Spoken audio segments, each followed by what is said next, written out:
আগের ক্লাসে আমরা মালভূমি কাকে বলে সেটা জেনেছিলাম। তার সাথে এটাও জেনেছিলাম উৎপত্তি এবং অবস্থান অনুযায়ী মালভূমিকে প্রধানত 4টি ভাগে কিন্তু ভাগ করা হয়ে থাকে। আজকে ক্লাসে আমরা মালভূমির প্রথম দুটো ভাগ নিয়ে আলোচনা করব, যেগুলো হলো পর্বত বেষ্টিত মালভূমি আর মহাদেশীয় মালভূমি।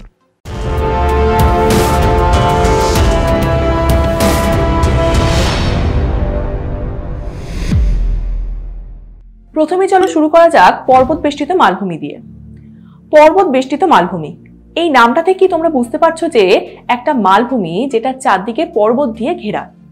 মানে যেসব মালভূমি প্রায় চারদিকেই পর্বত দিয়ে ঘেরা তাদেরকে পর্বত বেষ্টিত মালভূমি বলা হয়।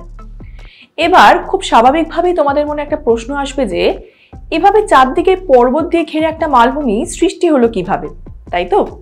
মনে করে দেখো, ভঙ্গিল পর্বতের উৎপত্তি জানতে গিয়ে আমরা ঠিক কি পড়েছিলাম। দুটো চলমান পাত একে অপরের থেকে এগিয়ে এসে পরস্পর ধাক্কা খায়, যার ফলে ওই দুটো পাতের মাঝখানে থাকা ভূমিভাগের উপর দুপাশ থেকে প্রবল পার্শ্বচাপ পড়ে, যার ফলে শিলাস্তর ভাঁজ খেয়ে উঁচু হয়ে গিয়ে ভঙ্গিল পর্বত গঠন করে। এবারে ধরো, ভঙ্গিল পর্বত তৈরি হওয়ার সময় যদি দুটো পরস্পর সমান্তরাল পর্বতশ্রেণী গঠিত হয়, তখন তাদের মাঝখানে যে নিচু ও প্রায় সমতল অঞ্চলটা থাকে তার উপরে দুপাশ থেকে প্রচন্ড চাপ পড়ে, যার ফলে সেই মাঝখানে থাকা নিচু ও সমতল ভূমি দুপাশ থেকে আসা প্রবল চাপের কারণে উঁচু হয়ে গিয়ে একটা মালভূমি হিসাবে অবস্থান করে। মানে মাঝখানে থাকছে মালভূমি আর দুদিকে থাকছে দুটো পর্বতশ্রেণী। এই মাঝে থাকা মালভূমিকেই বলা হয়ে থাকে পর্বত বেষ্টিত মালভূমি। এবার যদি এর একটা উদাহরণ জানতে চাও তাহলে বলতে হবে হিমালয় আর কুয়েনলুর পর্বতশ্রেণীর মাঝে থাকা তিব্বত মালভূমির কথা। এই তিব্বত মালভূমি যেরকম একটা পর্বত বেষ্টিত মালভূমি, তেমনই কিন্তু এটা আবার পৃথিবীর মধ্যে একটা বৃহত্তম মালভূমি। এছাড়াও পামির মালভূমিও পর্বত বেষ্টিত মালভূমির উদাহরণ, যা হলো পৃথিবীর উচ্চতম মালভূমি। এর উচ্চতা 4873 মিটার। পামির মালভূমির এত উচ্চতা থাকার জন্য একে পৃথিবীর ছাদও কিন্তু বলা হয়ে থাকে।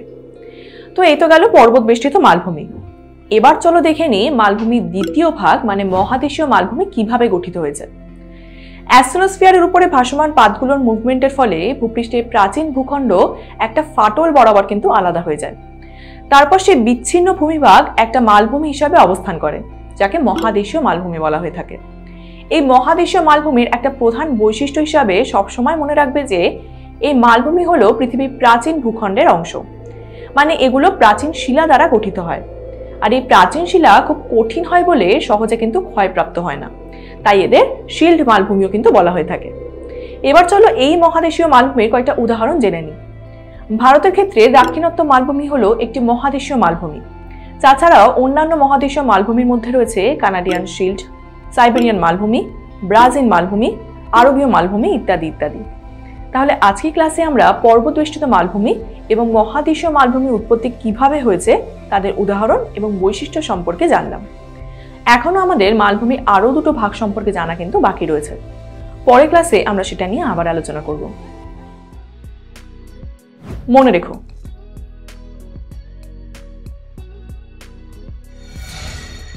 যেসব মালভূমি চারদিকেই প্রায় পর্বত দিয়ে ঘেরা তাদের পর্বত বেষ্টিত মালভূমি বলা হয়, যেমন তিব্বত মালভূমি।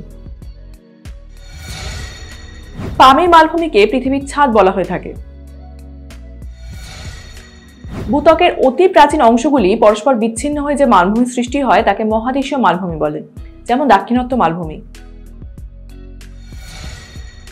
মহাদেশীয় মালভূমি প্রাচীন শিলা দ্বারা গঠিত হওয়ায় এদের শিল্ড মালভূমি বলা হয়ে থাকে।